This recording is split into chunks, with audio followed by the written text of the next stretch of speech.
안녕하세요. 아들 셋을 키우고 얼마 전에 막내 아들을 장가 보낸 60대 여성입니다. 아들 셋을 키우면서 정말 갖은 고생을 다한 것 같네요. 아들들 장가 보내려고 가게를 팔았는데 그것도 부족해 대출도 받게 되었습니다. 장가 보내는데 빚까지 쓰는 거냐고 따지시는 분도 있었지만 아들이 기왕이면 돈 걱정 없이 결혼 생활을 시작했으면 했습니다. 무리해서 유명한 선생님을 모셔서 과외도 시키고 서울에 있는 대학도 보냈는데 결혼도 학벌 좋고 잘난 집안과 했으면 하는 제 바람이 컸습니다. 욕심이 과해서 그랬을까요? 믿었던 사람에게 뒤통수를 맞게 된 후로는 보여지는 것에 집착하지 않게 됐습니다. 여러분은 제가 왜 이렇게까지 아들 학벌, 직업, 돈, 그리고 결혼 상대에 집착할까 싶으실 겁니다. 물론 여러분들도 자식이 잘 나가고 돈도 잘 벌어오면 좋으실 텐데요. 결혼 상대도 남들한테 자랑할 만큼 멋진 상대면 금상첨화라는 생각도 해보셨을 겁니다. 하지만 저는 그 생각이 너무 과해서 큰 화를 당하고 말았습니다. 이게 다 제가 대학도 못 나오고 못난 사람이라 그랬습니다. 그런데 초등학생 때부터 친했던 친구들은 다 대학을 나오거나 전문직에 종사하고 있었으니까요. 제가 남편을 만나기 전 젊었을 때 일어난 일이었습니다. 친구들이랑 어울릴 때면 늘 비교가 됐었죠. 동창 모임이 있을 때마다 위축됐지만 제가 모임에 나가지 않으면 친구들이 저에 대해 뒷담을 하거나 안 좋은 이야기를 할까봐 걱정이 됐습니다. 그래서 매년마다 고급 한식당에서 열리는 모임에 참석했는데요. 그날도 끝까지 자리를 같이 하고 있다가 화장실에 들렀는데 사람이 너무 많아서 다시 돌아오는 길이었습니다. 근데 친구들 목소리가 들리더군요. 쟤는 우리 중에 친한 사람도 없으면서 왜 매번 나오는 거야? 틈만 나면 연봉은 얼마나 올랐냐? 실 수령액은 얼마나 되냐고 묻기만 하고 돈밖에 모르는 것 같아. 다들 명품 들고 다니니까 갑자기 가품 사서 들고 온 거 봤어? 쟤는 어쩜 저렇게 사는 거니? 그 자리에 갑자기 명품을 들고 온 사람은 저밖에 없었습니다. 동창 말대로 가품을 들고 온 것도 많았고요. 명품에 대해 잘 몰라서 친구들이 많이 들고 다니는 걸 사온 것인데 티가 날 줄은 몰랐습니다. 창피한 마음에 갑자기 급한 일이 생겼다고 하고 모임 자리를 빠져나왔는데요. 집으로 가는 길에 눈물을 흘리면서 자격지심에 괴로워했죠. 하지만 사람 마음이 그런 수모를 겪었다고 변하지는 않았습니다. 저희 엄마께서 간호사를 만나보라고 하면서 선자리를 만들어 주셨습니다. 의사였으면 하는 마음이 있었지만 어디 의사가 저를 만나주겠어요. 간호사도 전문직이니 어떻게든 잘해보려고 했습니다. 바로 거기서 남편을 만난 거고요. 남편은 저한테 관심이 없어 보였지만 저도 인생 한 편 펴보려고 적극적으로 대쉬했습니다. 어떻게든 대화를 이어가려고 애쓰다 보니 남편도 제게 마음을 열어주었죠. 그렇게 두 번째, 세 번째 만남을 이어가고 나서야 나이도 나이인지라 결혼을 전제로 진지하게 만나보자는 이야기가 나오게 되었습니다. 하지만 그때 남편이 간호사가 간호조무사라는 사실을 알게 되었죠. 억울한 마음에 엄마에게 달려가 어떻게 된 거냐고 따졌더니 저희 엄마가 저를 호되게 혼내셨습니다. 네가 지금 제정신이니? 정서방이 간호사면 뭐 어떻고 간호조무사면 또 뭐 어때? 너는 대학도 안 나온 게 따지는 게 왜 이렇게 많아? 그렇다고 네가 직업이 있어 돈이 있어. 정서방이 결혼해준다고 할 때 냉큼 가서 결혼식 올려. 저희 부모님께서 네 처지에 간호조무사도 옳았구나 감사해야 한다고 하셔서 울며 겨자 먹기로 만남을 이어나갔는데요.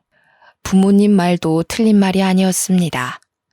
얼굴이 예쁜 것도 아니고 집안이 좋은 것도 아니고 그렇다고 고등학교를 졸업하고 일을 하고 있는 것도 아니었으니까요. 그저 좋은 남자 만나서 얼른 결혼하는 게 효도라고 생각해서 남편과 짧은 만남을 끝내고 결혼식을 올렸습니다. 얼떨결에 떠밀려서 결혼한 것 치고는 어려움이 없었습니다. 시댁에서 원하는 대로 아들을 낳게 되었고 총 3아들을 출산하게 돼서 시어머니께서 되게 좋아하셨으니까요. 게다가 첫째는 선생님, 둘째는 공무원이 되어서 어깨 펴고 살았습니다. 그런데 막내 아들이 문제였죠. 막내 아들은 저를 닮아서 수동적이고 소심했습니다. 진취적으로 뭘 하겠다고 나선 적이 없어서 골치 아팠는데요. 이름 없는 지방대를 졸업하고 군대를 다녀온 뒤로 작은 중소기업을 다니기 시작했습니다. 저는 그런 막내 아들이 참 마음에 안 들었습니다. 남자로 태어나서 뭔가를 이루고 가야 할 텐데 전혀 욕심이 없어 보였거든요. 하지만 막내 아들에게 오래 만나고 있는 여자친구가 있었습니다. 결혼을 전제로 만나고 있는 여자니 한번 데리고 오라고 했습니다. 아들이 진짜로 여자친구를 데려왔길래 맛있는 밥을 해주면서 이것저것을 물어보았는데요. 졸업한 대학이랑 하는 일을 물어보니 예상 외의 대답을 듣게 되었습니다. 서울대 성악과 나왔고 지금은 아이들 가르치고 있어요. 원래 공연도 하고 그랬는데 몸이 약해서 엄마가 은퇴하라고 하시더라고요. 저희 엄마도 서울대 성악과 출신이셔서 저희 엄마 말 들을 수밖에 없었어요. 며느리 말로는 며느리 집안 자체가 전부 다 서울대에 버금가는 명문대 출신이라고 하더군요. 저희 막내 아들이 보잘것없어서 비슷한 스펙의 여자를 만나고 있는 줄 알았는데 전혀 아니었습니다. 어떻게 이런 여자를 만났는지 정말 신기할 따름이었죠.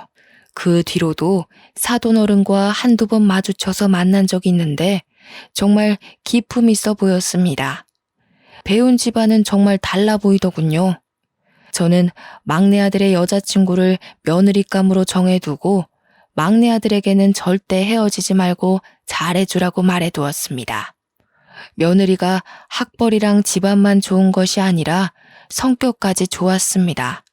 제가 감기 몸살에 걸려서 누워있다고 하니까 집까지 찾아와서 저녁을 차려주고 청소를 해주었습니다.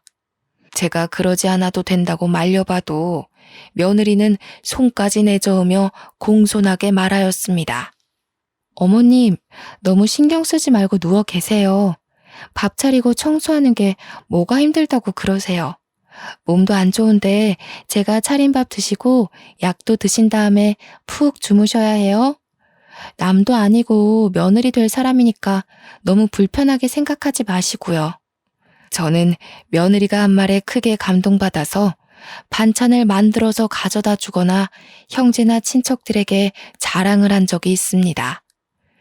이렇게 똑똑하고 부지런한 며느리라면 제 노후도 걱정 없을 거라고 호언장담했었는데요.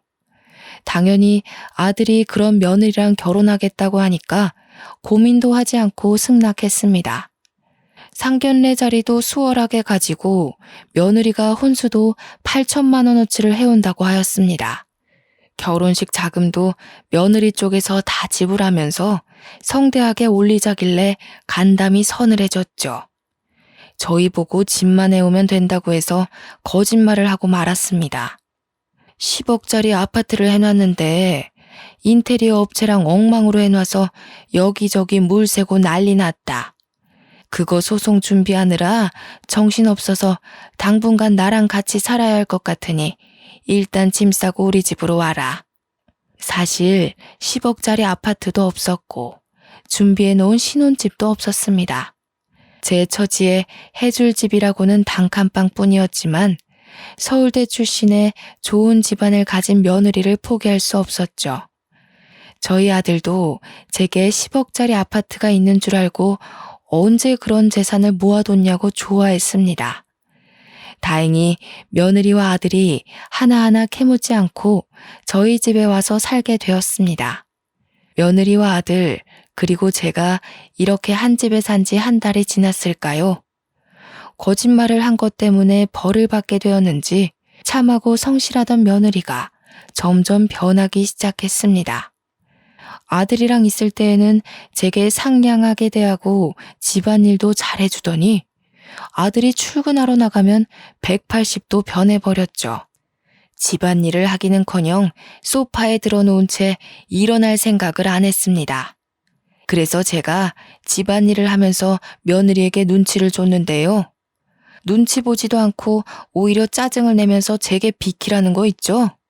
아씨, TV 안 보이잖아요. 지금 드라마 보고 있는 거 안 보여요? 왜 지금 청소기 돌리는데요? 제가 쉬고 있으니까 눈치 주시는 거 다 알고 있거든요? 알겠으니까 청소기 저기 놔두시면 제가 시간 날 때 돌릴게요. 며느리가 제게 소리를 지르는 걸 처음 보아서 너무 놀랐습니다. 그동안 말수도 없고 조용히 고개만 끄덕이던 며느리가 맞나 싶을 정도로 정말 어처구니가 없는 상황이었는데요. 제가 아무 말도 못하니 며느리가 슬슬 본색을 더 드러내기 시작했습니다. 어느 날은 제가 요리를 하고 있는데 와이셔츠를 가지고 와서는 버럭 소리를 지르더라고요. 어머님, 이거 설마 세탁기에 그냥 돌리신 거예요? 정말 미친 거 아니야? 이게 얼마짜린 줄 아세요? 큰맘 먹고 지른 건데 이걸 그냥 돌리면 어떡해요? 아, 진짜 짜증나게. 제 눈엔 멀쩡해 보이는데 며느리가 와이셔츠가 다 늘어났다면서 바닥에 집어 던졌습니다. 며느리한테 화를 낼까 말까 고민하다가 있지도 않은 10억짜리 아파트가 눈앞에서 아른거렸습니다. 며느리와 한바탕 하면 이 10억짜리 아파트가 거론될 수 있겠다는 생각에 입을 꾹 다물었죠. 저는 며느리가 그러든 말든 저녁을 마저 만들어서 상을 차렸습니다. 그런데 며느리가 그날 상당히 열이 받았는지 밥을 먹다가 숟가락을 탁 하고 내려놨습니다. 그리고 밥그릇을 들고 싱크대로 가더니 음식물 쓰레기통에 버리는 거 있죠. 제가 놀래서 지금 뭐하고 있는 거냐고 따지니 며느리가 뻔뻔하게 대꾸했습니다. 밥이 너무 맛없어서 못 먹겠어요. 헛구역질 나오겠다고요. 언제까지 어머님 요리 먹어야 해요? 아파트는 언제 주실 건데요? 며느리가 제가 속이고 있다는 사실을 알고 이러는 걸까요? 불편한 한편 며느리 행동이 괘씸해져서 퇴근하고 돌아온 아들에게 이 사실을 전부 다 이야기해 주었습니다. 그리고 아들에게 아파트 때문에 그런 것이냐고 물어보았습니다. 하지만 아들이 제 말을 믿지 않고 헛웃음을 지며 말도 안 된다고 했습니다. 소정이가 엄마한테 옷 집어던지고 엄마가 해준 밥을 쓰레기통에 다 버려버렸다고? 그게 말이 돼? 소정이가 내 앞에서 그런 적 없어. 뭐 때문에 싸워서 이러는 건데? 소정이랑 같이 이야기해보자. 아들 눈빛이랑 말투를 보아하니 며느리가 마음에 안 들어서 역정을 내는 거라고 생각하는 것 같았습니다. 저도 다른 사람한테 며느리의 두 얼굴을 말해준다고 해도 이 사태를 진지하게 받아들이지 않았을 겁니다. 저희 아들처럼 여자 둘이서 기싸움을 하느라 일어난 일이라고 믿었을 텐데요. 며느리도 아들 녀석이 자기 편이라고 생각했는지 갑자기 나타나 눈물을 터뜨렸습니다. 어머님, 저한테 왜 이러세요? 어머님이 하라는 대로 청소도 하고 밥도 차리고 있는데 뭐가 도대체 마음에 안 들어서 이러시는 건데요. 이렇게 거짓말하지 마시고 마음에 안 드는 게 있으면 말씀을 하세요. 그리고 이어서 하는 말이 가관이었습니다. 제가 눈치 주는 것도 모자라 시집살이를 모질게 시킨다고 이러고 있더라고요. 제가 언제 그랬냐고 따지다가 화를 참지 못하고 이럴 거면 나가 살라고 이야기하였습니다. 그랬더니 아들이 버럭 소리를 지르며 오히려 저를 나무랬습니다. 며느리가 아무리 마음에 안 들어도 그렇지 이렇게 협박하는 게 어딨어? 엄마가 10억짜리 아파트 있다며. 그 아파트 소송 끝나고 인테리어 업체 새로 구해서 집 고칠 때까지 기다리고 있으라고 할 때는 언제고 갑자기 왜 이러는데? 아들이 저보고 마음에 안 들면 말해서 고치게 하고 하나씩 알려주라고 타일렀습니다. 자기 지갑 사정도 알면서 어떻게 그럴 수 있냐고 말하길래 그 자리를 박차고 나와버렸습니다. 그놈의 아파트. 제가 거짓말해서 이 사단이 난 건데 어쩌나요. 인과응보라고 생각하고 갑질하는 며느리와 같이 살기로 마음먹었습니다. 며느리를 사춘기 딸이라고 생각하고 어르고 달래거나 대화를 피하다 보니 요령이 생기더군요. 이렇게 시간을 끌다가 소송해져서 돈을 다 날리게 되었다고 핑계를 댈까 고민하던 찰나였습니다. 제가 안방에서 낮잠을 자고 있는 줄 알았는지 며느리가 거실에 있는 제 짐을 뒤지고 있더군요. 제 가방에서 지갑을 꺼내 돈을 훔치더니 자연스럽게 다시 넣어놓고 있었습니다. 안 그래도 지갑에 계속 돈이 비어서 이상하다고 생각했을 때였습니다. 저를 못살게 구는 것도 모자라 돈까지 훔치고 있었다니. 저는 이 모습을 동영상으로 촬영해놨다가 제 가방을 열심히 뒤지고 있는 며느리를 불렀습니다. 이런 도둑년 같으니라고. 네가 내 지갑에 손대는 거 다 봤다. 동영상으로 찍어놓은 것도 있으니까 거짓말할 생각하지 마라. 우리 아들한테 다 말해서 너 이혼시킬 거야. 이렇게 말하면 제발 한 번만 봐달라고 무릎을 꿇고 버릇없게 굴어서 죄송하다는 말을 할 줄 알았습니다. 그런데 며느리가 당당하게 고개를 들어올리더니 저를 비웃더라고요. 저한테도 보여줄 게 있다면서 아들과 어떤 여자가 같이 식사하는 사진을 보여주었습니다. 제가 괜히 이러는 것 같아요? 남편이 생활비도 적게 주고 맨날 늦게 들어와서 뭐 하나 봤더니 바람을 피고 있더라고요. 그런데 나보고 도둑년이라고요? 당신 아들은 불륜이나 저지르고 다니는 주제에 나한테 도둑이라고 할 자격 있어요? 제가 쫓아다니면서 증거로 남겨놨으니까 이혼 소송 준비나 하고 계세요. 아들이 직장 동료랑 식사한 것이 아니냐고 어떻게 이게 불륜 증거냐고 따져보았습니다. 그랬더니 며느리가 또 다른 사진을 보여주더군요. 그 사진은 아들과 직장 동료가 팔짱을 끼고 있는 사진이었습니다. 이 사진을 본 순간 며느리의 말을 믿을 수밖에 없었습니다. 제가 아들에게 일러서 사이가 안 좋아지면 그 김에 이 증거들을 가지고 이혼해서 어마어마한 위자료를 물게 할 거라고 선언했습니다. 저는 제 아들이 며느리를 배신하고 다른 여자를 만났을 거라고 생각하지 않았습니다. 아들을 믿었지만 아들이 이혼당할까봐 혼자 며칠을 끙끙 앓고 있었는데요. 그 덕분에 며느리는 제 앞에서 여왕 노릇을 하며 승승장구하기 시작했습니다. 그 다음날 아침부터 잠자고 있는 저를 깨우더니 자기 속옷을 제 얼굴에 던지는 거 있죠? 시간이 지금 몇 시인데 아직까지 자고 있어요? 얼른 일어나서 밥 차리고 청소해야죠. 표정이 왜 그래요? 내가 집안일 안 하고 누워있을 때는 왜 이렇게 게으르냐? 얼른 이것 좀 해봐라 닥달하더니 똑같이 당하니까 기분 나쁘죠? 날같이 생각해서 잔소리 좀 했던 건데 그걸 복수하는 것이니? 세상에 아침부터 이게 뭐 하는 짓이야? 시어머니 얼굴에 속옷을 던지는 게 말이 된다고 생각하니? 어디서 배워먹은 버르장머리야? 그렇게 싫으시면 댁 아드님 이혼시키시던가요. 가정 버리고 바람 핀 놈이 누군데 어머님이 왜 억울하세요? 그렇게 억울하시면 동네에 소문내버릴까요? 며느리의 협박을 들은 순간 입이 선뜻 움직여지지 않더군요. 결국 저는 그날부터 모든 집안일은 물론 며느리의 옷을 다려주고 며느리의 속옷을 손빨래하는 일까지 맡게 되었습니다. 이런 수모를 다 겪고 있으니 점점 분한 마음이 가라앉질 않았습니다. 이러고 있을 게 아니라 아들이 정말 바람을 피고 있는지 알아내야 할 것 같아서 아들 뒤를 쫓아다녔습니다. 다행히 저희 아들은 회사 집을 반복하며 어디 다른 데로 새지도 않고 성실하게 일만 하고 있었죠.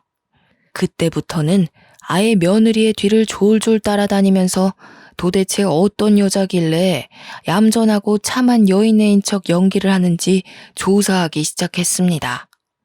며느리를 졸졸 따라다닌 지 3주가 지났을 때였습니다. 며느리가 친구들을 만나고 돌아왔는지 집에 들어오자마자 저를 불러보더군요.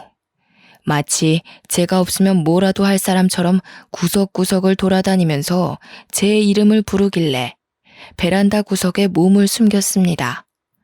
며느리가 집에 아무도 없는 줄 알고 방문을 열어놓은 채로 무언가를 하고 있더군요. 저희 집 구조가 베란다에서 몸을 일으키면 방 안이 보여서 며느리가 무얼 하는지 손쉽게 볼 수 있었습니다. 며느리가 무언가를 훔치거나 저를 골탕 먹이려고 술을 쓰는 줄 알았는데 아니더군요. 입고 있던 옷을 벗더니 서랍에서 새 옷을 꺼내고 있었습니다. 하지만 저는 며느리 등에 믿을 수 없는 것이 새겨져 있는 것을 보았죠. 바로 TV에서나 보았던 흉측한 문신이었습니다. 커다란 용문신이 떡하니 새겨져 있어서 며느리가 보통 여자가 아니라는 사실을 알게 되었죠.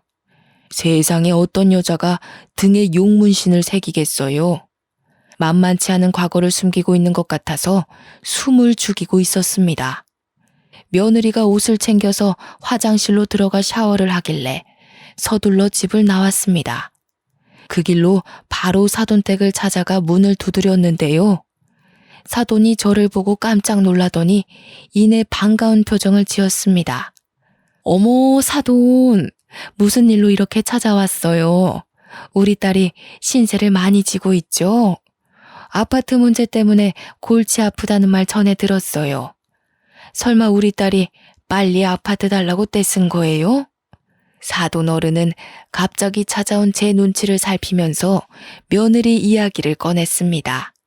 농담하는 것처럼 웃으면서 이야기했지만 사돈 어른은 자기 딸이 얌전한 척 연기를 하고 있다는 사실을 알고 있어서 저를 떠보는 것 같았습니다.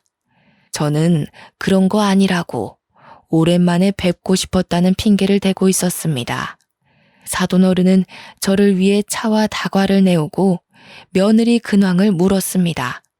그때 사돈 어른에게 급한 전화가 와서 자리를 떴는데요.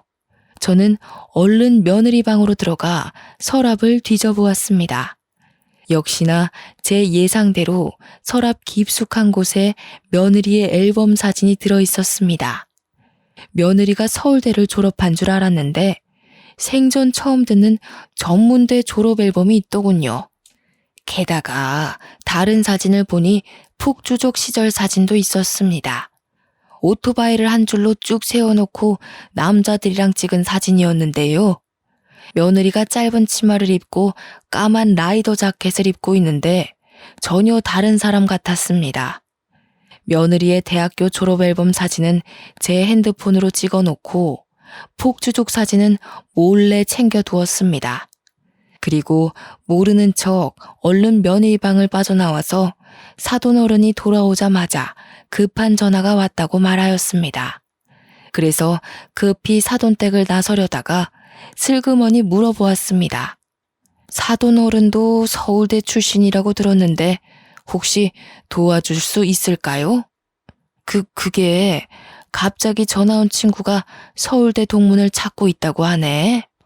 서울대? 어머, 난 대학도 안 나왔는데 왜 갑자기 서울대 이야기가 나와요? 우리 집안에 서울대 나온 사람 없어요. 설마 우리 딸이 그랬어요? 아니에요. 내가 착각을 한 것 같네. 급한 마음에 잠깐 헷갈렸어. 아유, 놀래라. 우리 딸이 어렸을 때 나 서울대 교수라고 말하고 다녀서 난감했던 적이 있었거든. 그때가 8살이었나? 지금은 다 컸는데 설마 그러겠어요? 그쵸? 사돈 어른도 순간 불안한 생각이 들었나 봅니다. 며느리의 본성을 알고 있었는지 제발 아니라고 말해달라는 눈빛으로 저를 쳐다보고 있더군요. 사돈 어른이 무슨 죄인가요? 그동안 사돈 어른을 지켜본 결과 악하게 태어난 딸 때문에 고생을 하는 것 같아서 그런 거 아니라고 둘러대고 얼른 집을 나와 버렸습니다. 제 예상이 맞았던 거죠.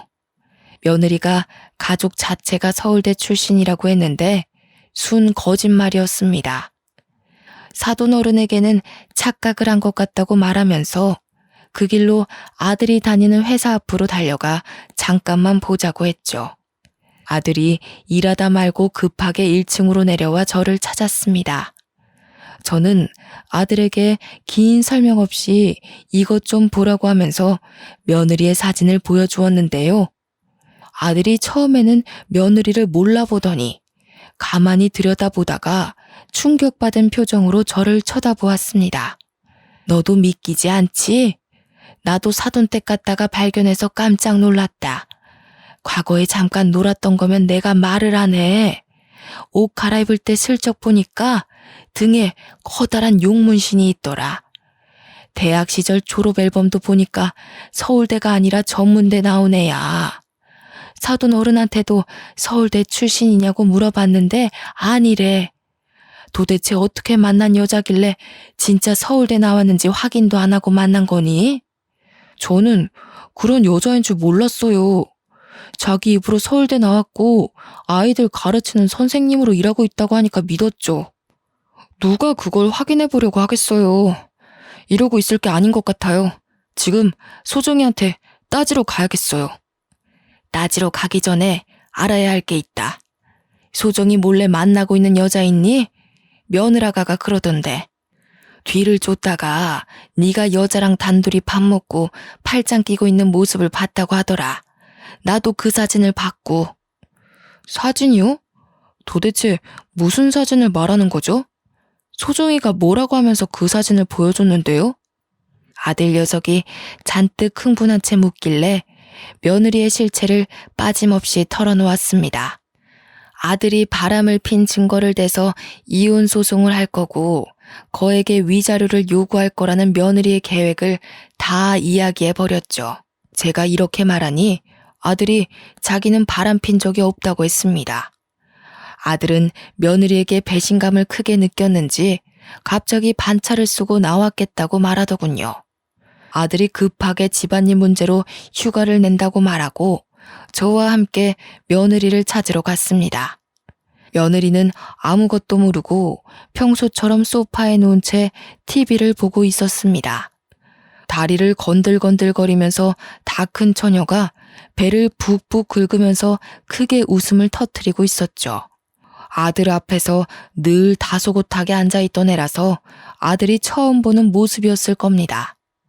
원래 아들이 들어올 시간이 아니라서 며느리가 아들이 들어오자 깜짝 놀라 얼른 자세를 고쳐 앉았습니다. 며느리가 갑자기 왜 일찍 들어왔냐고 물으니 아들이 며느리 얼굴에 사진을 집어던지면서 소리쳤습니다. 엄마가 당신 친정에 갔다가 발견했대. 당신 서울대 나온 것도 아니라며? 등에 용문신이 있다는 것도 사실이야? 언제까지 숨기려고 그랬어? 나랑 결혼하기 전에 애들 가르친 건 맞긴 한 거야? 갑자기 왜 이러는 거야? 이 사진들 어디서 가져왔는데 그래? 이거 가짜야. 합성. 그래, 합성된 거야. 며느리가 되지도 않는 거짓말을 내뱉길래 제가 나서서 아들이 바람을 폈다는 사진 원본을 달라고 하였습니다. 그거야말로 합성된 거 아니냐고 따지니 아들이 당장 그 사진을 내놓으라고 하더군요. 그 사진을 본 아들이 사진 속 여성이 사내 괴롭힘 때문에 상담을 하던 부하 여직원이라고 이야기해 주었습니다. 팔짱을 낀 것도 여직원 구두굽이 갑자기 부러지는 바람에 순간 휘청이면서 아들의 팔을 붙잡은 거라고 했죠. 며느리가 이 사진들을 찍어서 악의적으로 편집해 저를 협박한 것이었습니다. 오해가 있으면 말을 해야지. 어떻게 엄마한테만 말할 수 있어? 엄마 말로는 당신이 협박한 것 같던데. 맞아? 당신이 진짜로 이 사진으로 이혼이니 뭐니 위자료 이야기한 거야? 순간 화가 나서 실수한 거야. 나는 당신한테 말하면 사이가 틀어질까 봐 그랬어. 다음에는 절대 안 그럴 테니까 이번 한 번만 봐주라. 응? 아들이 며느리에게 처음으로 격분한 모습을 보여주니 꼬리를 말고 도망가려고 하더군요. 애교를 살살 피우며 이 순간만을 모면하려고 하길래 제가 나설 수밖에 없었습니다. 사이가 틀어질까봐 그랬다고? 시어머니한테 한 걸 생각해봐라. 집안일 다 시켜놓고 마음에 안 든다고 옷 집어던지고 음식 버린 건 생각도 안 하는 거야? 너네 집안 사람들 다 서울대 출신이라고 한 거 잊었니? 오늘 사돈댁 가서 하는 말 들어보니까 서울대 출신은 아무도 없다고 하더라. 뭐? 우리 엄마한테 옷을 집어던지고 우리 엄마가 해준 밥을 버렸다고? 네가 지금 제정신이야? 아들 녀석이 그 말을 듣고 충격을 받았는지 얼굴이 새빨개졌습니다. 금방이라도 집안 물건을 다 부술 듯 눈을 부라리더니 며느리에게 삿대질을 하며 소리쳤죠. 그 말이 사실이냐고, 학력 속이고 증거 조작해서 이혼 협박한 것도 모자라 어떻게 시어머니를 부려먹을 수 있냐고 난리를 피웠습니다. 경악스러운 범죄 행각에 화를 꾹 참고 있다가 엄마가 이 범죄자에게 호되게 당했다는 사실을 생각하니 아들이 폭발한 모양입니다. 당장 이 집에서 나가라고 호통을 치길래 제가 진정하라고 아들 녀석을 꽉 붙잡고 있었습니다. 그렇게 몇 분이 지났을까요? 제가 30여 분 동안 며느리를 방 안에 넣어놓고 거실에서 아들하고 대화를 나누었습니다. 그동안 말하지 못한 사소한 갑질과 자존심 상했던 순간들을 이야기하니 아들 낯빛이 많이 어두워져 갔죠. 결국 저희 아들 녀석이 이혼을 결심한 것 같더군요. 며느리를 불러 이혼하겠다고 하니 며느리가 무릎을 꿇고 빌기 시작했습니다.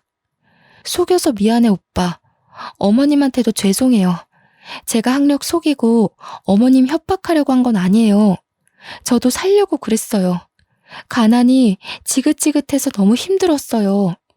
어릴 때 놀았던 건 사실이에요. 그때 집안이 어려워져서 하고 싶은 것도 못하고 애들한테 왕따 당하고 보니까 나쁜 길로 빠졌던 것 같아요. 이제는 그런 애들이랑 연락 싹 끊었어요. 사돈 어른한테도 한때는 집안이 어려웠다는 말을 듣긴 했습니다. 그때 애들한테 많이 맞기도 하고 수치스러운 짓을 많이 당해서 성격이 나쁜 방향으로 틀어졌다고 하더라고요. 폭주를 띄웠던 과거부터 거짓말을 달고 살게 된 일까지 모두 다 실토하면서 용서를 빌었습니다. 거짓말하고 싶지 않아도 정신을 차리고 보면 이미 거짓말을 하고 있어서 걷잡을 수 없다고 했습니다. 그런 거짓말을 덮어씌우기 위해서 범죄를 저지르거나 협박을 해야 했다고 했고요. 며느리는 이런 자신을 통제하기 어려워서 치료를 받아야 할 것 같다고 했습니다. 울면서 그 말을 하는데 불안해하는 사돈 어른이 생각났습니다. 이런 딸아이를 잘 알고 있으니 간절한 얼굴로 저를 바라봤던 거죠. 게다가 며느리가 마지막으로 할 이야기가 있다며 초음파 사진을 보여주었습니다. 며느리의 뱃속에 저희 손주가 생겼다고 말해주는데 어찌나 안 기쁘던지요. 아들도 그 사진을 보고 마음이 흔들린 것 같았습니다. 주춤거리며 초음파 사진에 눈을 떼지 못하고 있으니 며느리가 애써 눈물을 삼키며 말하였습니다. 오빠가 원하면 병원에 들어가서 치료받고 올게요. 우리 애를 위해서라도 건강해져서 올 테니까 기회를 주세요. 엄마가 예전부터 치료받으라고 했는데 기록 남을까봐 못했어요. 그런데 이제는 미룰 수 없게 된 것 같아요. 이런 며느리를 믿어줘야 할까요? 저한테 막대하고 으름장 놓던 모습이 생각나 쫓아내고 싶었지만 또 뱃속에 있는 손주 생각에 머뭇거려졌습니다. 아들 녀석도 저와 같은 마음인지 쉽사리 입을 못 열더군요. 결국 저희는 그날 며느리에게 기회를 한 번 더 주기로 했습니다. 아들이 없는 사이에 며느리가 전처럼 괴롭히거나 난리를 피우면 어쩌나 걱정했는데요. 며느리가 진짜로 반성하고 있는지 제게 잘해주기 시작했습니다. 그날 이후로 집안일을 전부 다 도맡아서 하고 있고 반찬과 찌개도 매일 새로 하며 노력하고 있는 모습을 보여주었습니다. 병원도 꾸준히 다니더니 약도 꼬박꼬박 챙겨 먹는 것 같았죠. 며느리의 진단명을 물어보니 리플리 증후군이라고 하더군요. 상담 한두 번 받고 약 몇 번 먹으면 낫는 병이 아니라 장기적으로 봐야 하는 병이라고 했습니다. 그 말을 들으니 며느리가 그동안 아팠는데 제가 모르고 있었다는 생각도 들었습니다. 아들도 그런 며느리의 모습을 지켜보고 있다가 제게 어떠냐고 묻더군요. 제가 전혀 다른 사람 같다고 하니 아들 녀석이 마음이 놓인다고 하였습니다. 이제 며느리는 제게 무관심하고 예의 없게 굴지 않습니다. 완전히 환골탈태한 것 같더군요. 지난주 밤에는 갑자기 제 방에 들어와서는 어머니 주무세요 하고 묻더군요. 제가 무슨 일이냐고 물어보니까 옆에서 같이 자도 되냐고 물어보더라고요. 며느리가 시모한테 같이 자도 되냐고 물어보다니 깜짝 놀라서 잠이 다 깼습니다. 얼떨결에 며느리와 나란히 누워서 잠을 청하고 있었는데요. 며느리가 갑자기 훌쩍거리면서 진심을 고백하였습니다. 어머님, 그동안 제가 못되게 굴어서 죄송해요. 어머님은 저를 참 좋아해 주시면서 잘해 주셨는데 제가 참 어리석었던 것 같아요. 그래도 이런 저를 용서해 주시고 보듬어 주시다니 어머님 같은 분도 없을 거예요. 어둠 속에서 며느리의 눈물을 보고 있으니 마음이 아파왔습니다. 세상에 완벽한 사람이 어디 있나요? 저도 허영심에 가득 차서 며느리가 서울대 출신이라는 이유 하나만으로 좋아했습니다. 하지만 이제는 며느리를 통해 제 삶을 반성하고 다시 돌아보게 되었죠. 세상에 학력이 전부가 아니고 집안이 전부가 아닙니다. 서로를 이해해 줄 수 있는 가족만 있다면 학력이 부족하든 집안이 부족하든 신경 쓸 일이 아니죠. 그래서 저도 며느리에게 고백할 것이 있다면서 그동안 숨겨왔던 비밀을 털어놓았습니다. 나도 너한테 말해줄 게 있다. 사실 10억짜리 아파트 나한테 있지도 않아. 네 직업이랑 집안만 보고 우리 아들 장가 보내고 싶어서 거짓말을 했다. 너랑 나랑 다를 바가 없는데 너만 욕보게 하고 정말 미안하다. 며느리가 처음에는 깜짝 놀란 눈치였지만 제 눈물을 보더니 저를 부둥켜 안고 같이 슬퍼해 주었습니다. 눈물로 참회하고 반성하니까 없던 용기도 생기더군요. 아들한테도 10억짜리 아파트가 없다고 말할 수 있게 되었습니다. 아들이 처음에는 저를 이해하지 못하고 화를 냈지만 제가 좋은 집안에 장가 보내고 싶다고 말하니 입을 다물더군요. 잠깐 나가서 담배를 피우고 오는 것 같더니 자기 때문에 고생을 많이 한 것 같다고 이해해 주었습니다. 처음에는 엄마가 왜 거짓말을 했나 이해가 안 됐는데 찬찬히 생각해보니까 내가 못나서 그랬던 것 같아. 형들은 선생님 되고 공무원 돼서 엄마 걱정 끼친 적이 없는데 난 늘 골칫거리였잖아. 하고 싶은 것도 없고 그렇다고 하라는 대로 하지도 않았으니까. 엄마가 고생을 참 많이 했었지. 그거 생각해보니까 엄마가 왜 속였는지 이해가 되더라고. 내가 형들처럼 잘났으면 좋은 집안에 장가도 가고 이렇게 엄마 속 썩일 일도 없었을 텐데 내가 참 미안해. 아니다 아들아, 내가 미안하다. 내가 자격지심 때문에 너를 공경에 빠뜨렸어. 네가 부모를 잘 만났으면 더 승승장구할 애인데 내가 네 인생을 방해한 것 같다. 엄마가 정말 미안해. 이 뒤로도 몇 시간 동안 기나긴 대화를 나누었습니다. 아들에게 삶에 대한 압박감이 얼마나 컸는지 알 수 있어 뜻깊은 대화였죠. 아들과 함께 진심 어린 대화를 나누다 보니 선생님을 하고 있고 공무원을 하고 있는 아들들보다 우리 막내 아들이 더 귀하게 여겨졌습니다. 이렇게 저를 이해해 줄 수 있는 아들은 막내 아들뿐인 것 같았거든요. 그렇게 10억짜리 아파트는 우리 가족들 마음에 묻어두고 없는 이야기로 하기로 했습니다. 이렇게 죄를 참회한 뒤로 저희 가족이 더욱 돈독해졌습니다. 오늘도 며느리가 제가 좋아하는 갈비찜을 한다면서 바쁘게 움직이고 있네요. 저를 상전 취급해줘서 가끔은 너무 아무것도 안 해서 심심할 지경입니다. 제가 부엌으로 가서 설거지라도 하려고 하면 바로 달려와서 저기 가서 쉬고 있으라고 말하고 있으니까요. 몇 달 전까지만 해도 며느리가 이렇게 변할 줄 몰랐는데요. 세상 오래 살고 볼 일인 것 같습니다. 여러분은 가족들 때문에 곤혹스럽고 힘들다고 생각했을 때가 있나요? 저뿐만 아니라 다른 분들도 가족인데도 불구하고 남보다 못할 때가 분명 있다고 하더군요. 오히려 안 보는 게 낫다고 하시는 분들도 계셔서 제 이야기를 말씀드리고 싶었습니다.